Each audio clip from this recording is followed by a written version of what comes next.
All right, so this is relative pronouns. Relative pronouns are pronouns just like demonstratives are pronouns at times. Remember, ele, ela, elud, and hikakok. Personal pronouns are pronouns, and obviously reflexive pronouns. But now we have what are known as relative pronouns. Relative pronouns are those pronouns, qui, qui, quod, quius, cuius, cuius, and you can actually see them over here. Almost every single one of them begins with a Q, and you first encounter them in actually chapter 1 of Ecce Romani. They are pronouns that, as the word in and of itself says, relates back to another word in the sentence. Now, if you think about way back in line 1 in chapter 1, then what you would have is a sentence of Cornelia est puella Romana. And if I wanted to, that clause could stand on its own. So if I wanted to put a period right there, I could. It simply says Cornelia is a Roman girl. But then the rest of the sentence said, Quae in Italia habitat. Now, the full sentence, of course, says Cornelia is a Roman girl who lives in Italy. But in that sentence, there are actually two clauses. There's the clause that could stand on its own, and I always like to underline the main clause, the independent clause, in the color blue. And then there is the clause, Quae in Italia habitat. Who lives in Italy? Now, who lives in Italy is not asking a question. And so, since it's not, then essentially it is a subordinate clause. A subordinate clause is a clause that still has a subject and a verb, but cannot stand on its own. So if we look at the subordinate clause, the quae is actually our subject. Because when you say who lives in Italy, the who is actually doing the living. And so in that way, you have a subject in quae, and you have the verb in habitat. It is a clause, but it cannot stand on its own.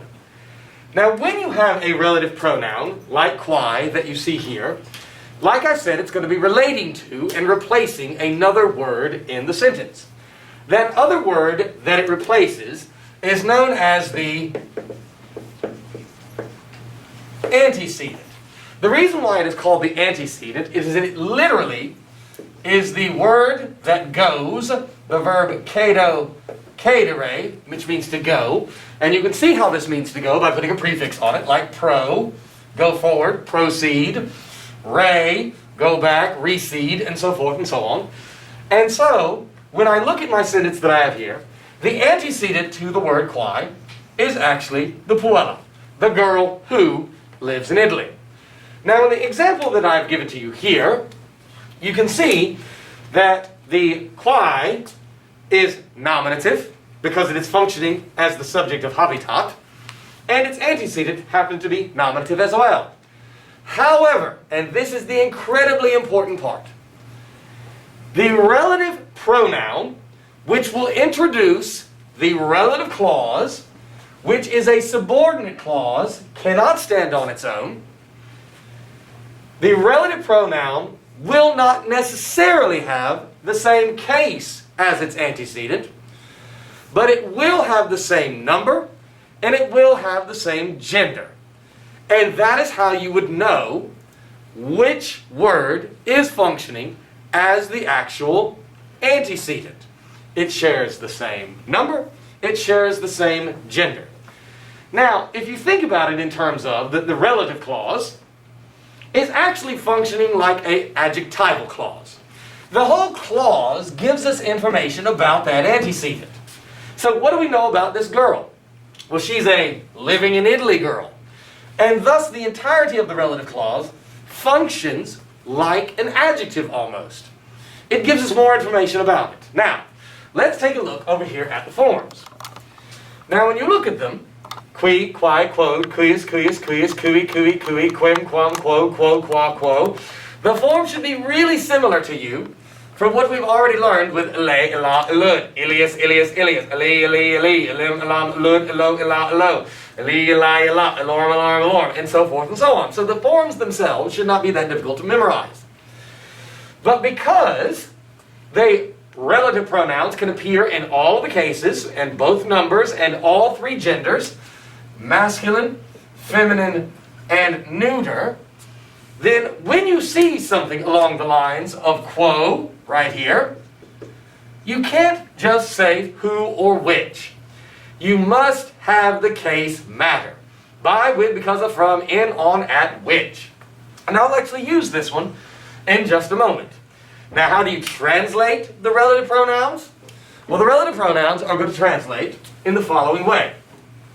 Either who, which of course is going to be the translation for the nominative. Whose, which will be the translation of the genitives. And then all the rest will be whom, but with that whom you can put a to or for. So, who verbs, which verbs. So we need to also expect which if it's something neuter. In English, we only describe something, we only use who when it's referring or relating to a person. So who verbs, which verbs. Whose whatever, or of whom.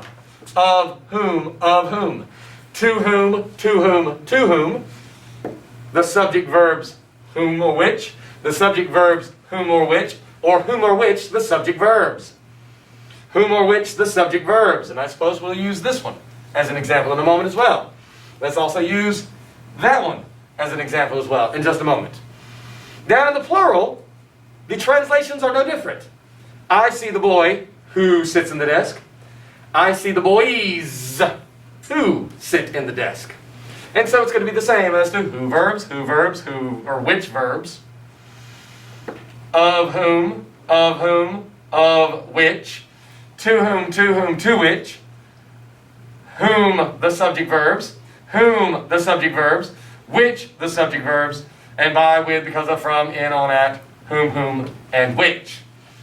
So let's use also, down here, a form, let's go with that one as well. So I'm going to take these three forms and give us three examples so we can see exactly how they work. And hopefully I'll be able to get some good ones off the top of my head. So let's first start with cui. So let's cause a little bit of drama between Marcus and Sextus, shall we? So, Marcus, puellam, amat. Simple enough, sweet enough. Marcus loves the girl. But then, this I'm going to add a relative clause introduced by the relative pronoun cui. And so it will be cui sextus flores dated. Now the clause that is in red cannot stand on its own. And it is going to translate, Marcus loves the girl. Since cui is in the dative case, you can't just say who. You must say to whom. To whom Sextus gave the flowers. And so, in this instance, we look at cui. We know from our chart that cui is singular. But why is cui singular? Because its antecedent, puellam, is singular. We name it cui, which of course, over here as you can see, could be masculine, could be feminine, could be neuter. But how do I know that the cui in my sentence is feminine? Because the antecedent is feminine. That's what matters. Same number, same gender. But look and see how that is accusative and that is dative. What will determine the case of the relative pronoun? Its function in its own clause.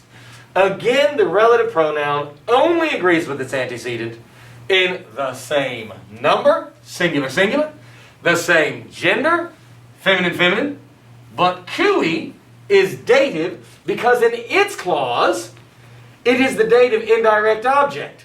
Cui is the receiver of the direct object flowers. Sextus gave flowers to whom? To whom Sextus gave flowers. Whereas its antecedent was accusative because in its clause, the main clause, it's the accusative direct object of the verb. So in this way you hopefully see that the antecedent only has to dictate the number of the relative pronoun and the gender of the relative pronoun. Let's use another example. Let's go with quellum. Actually, let's not go with quam. Let's go with quode. So let's go and use the neuter that is here. All right? So, let's say that the Cornelii Romam in vehiculo. All right? So far we know the Cornelians are a subject. To Rome in a vehicle, or they're verbing Rome, and let's have them petunt from peto petere. The Cornelians seek Rome in a vehicle. The vehicle, quod Cirrus, and remember that is the name of the Ridarius, the coachman. Magna Orte Agit. Now notice here as well, something that you're going to see very often moving forward in my class, that you have a finite verb right next to another finite verb without any and in between. Now remember, a finite verb is a verb that has a subject. He, she, or it, and they. Whenever that's the case, most likely what's going on is that you could put your pen here, drag a line until you get to a subordinating word. Quod is a word that subordinates. It makes a subordinating clause. That's what the qui, quod, quods do. The relative pronouns introduce relative clauses, which are subordinate clauses. Now, when I look at quod, I know in my chart that there are only two things that it can be. Nominative, singular neuter, or accusative, singular neuter. But singular and neuter.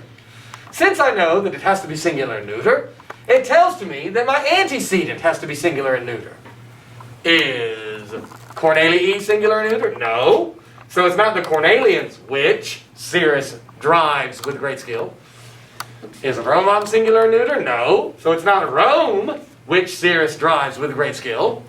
Instead, my antecedent is the vehiculo. Now, how do I know? Because quod is singular, vehiculo is singular. That's why quod is singular. Vehiculo dictated that it had to be. Likewise, that has to be neuter. Vehiculo is neuter. It's vehiculum, vehiculi, a second declension neuter word. And then finally, when we look at the cases of them, vehiculo is in its clause ablative because it's the object of the preposition in, whereas quod in its clause is either nominative, subject, or accusative, direct object. Which one is it? Well, it has to be the accusative because Cirrus is the one that is doing the action of the clause that is the subordinate. And again, what the whole of the relative clause does is it tells us more information about the antecedent. Which vehicle do they seek Rome in? The vehicle which Cirrus drives with great skill. It's the Cirrus driving great skill vehicle.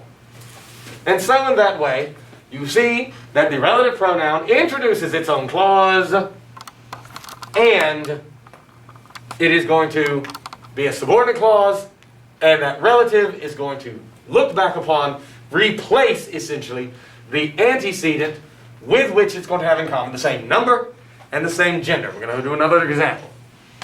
So here, we are going to use this form, quo, or could have used that form as well, but ablative. And remember, it matters what case is it in.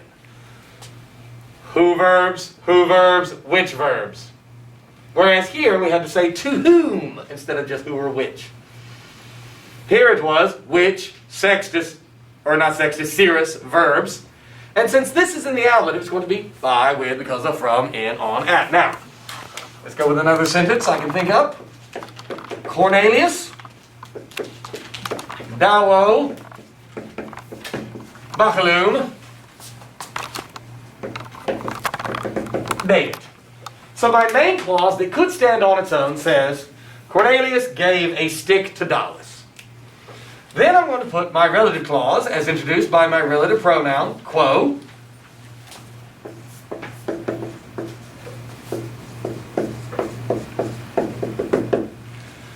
Quo getam verberavit. Now since quo is in the ablative, we've got to translate it like the ablative. So Cornelius gave a stick to Dallas. By, with, because of, from, in, on, at, which he beat geta. I like with which. And so, when we look at the three possible antecedents, quite frankly, it could be quo Cornelius, it could be quo referring to Dawo, or it could be quo referring to Bacillum. Now, why could it be? Because when you look at quo, it is singular masculine or singular neuter. No, I didn't say anything about ablative. Because to have an antecedent, it has to have the same number and gender, not case. So, is Cornelius singular and masculine? Yeah. Is Dawo singular masculine? Yeah. Is Bacillum singular and neuter? Yeah. But obviously from the context, it leads us to believe that Bacillum is the antecedent because it is the stick with which he beat geta. He did beat geta. He has beaten geta. Now, of course, the case is not the same because in its own clause, Bacillum is the accusative direct object of dated, whereas in its clause, the relative pronoun is functioning as the ablative of instrument, the instrument with which he beat geta, or the means that gave him the ability to beat geta, as it were. Now let's do one more example. Let's go with, actually I'm going to go with, not quite down here, but let's go with something genitive. So shall we go genitive singular or genitive plural? Let's go genitive singular and genitive plural. So there we go, cuius, and now we're going to go with quorum. I'm going to use both of those as an example so that we can see how you would translate a genitive. Now, these last two examples, let me first come up with something for the, all right. So I can say, Cornelia, sextum, reprehendit. So my sentence says, Cornelius scolds or scolded Sextus. Cuius pila eam in capite ferit. Now, ferit you probably do not remember from chapter 13. It comes with the verb ferio, ferire. It means hit. Capite is the noun caput, capitis, which is a head. And a pila is pila pilae, which is a ball. Now, its the main clause in blue says Cornelia scolded Sextus, yelled at Sextus. And here you have cuius. Now, cuius is singular, it is genitive, and it's all three genders. But the context probably tells us that the antecedent is sextum. That is singular, so therefore that has to be singular. That is masculine, so therefore we know that that, of the three cuiuses, is the masculine cuius. Now, the way that you'll translate the genitive relative pronoun is either the word whose or of whom. Let's first translate it with whose. Cornelia scolded Sextus, or scolds Sextus, whose ball hits her in the head. So, it is showing possession, and that's why it's genitive. It does not have to have the same case as its antecedent. Same number, singular, singular. Same gender, masculine, masculine. Now, if you want to translate the genitive of whom, please don't translate of whom first when you get to the relative clause. Instead, translate the thing that's going with the cuius first. So it says, Cornelia scolds Sextus, the ball of whom. Do not say of whom the ball. It is the ball of whom hits her in the head. And so in that way, you can translate the genitive cuius, cuius, cuius, or the plural, quorum, quorum, quorum, of whom, but don't say of whom first in English. Say the word that's going with it. Now, this will be the last one.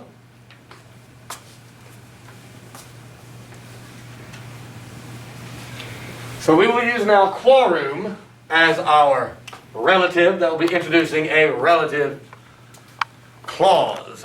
The relative pronoun, Qui quod introduces the relative clause, which is a subordinate clause. So let's think of one that says, let's make it the same. Aurelia, Ankylos, reprehended. Same exact structure. So it says, Aurelia scolds the slave ladies. The slave ladies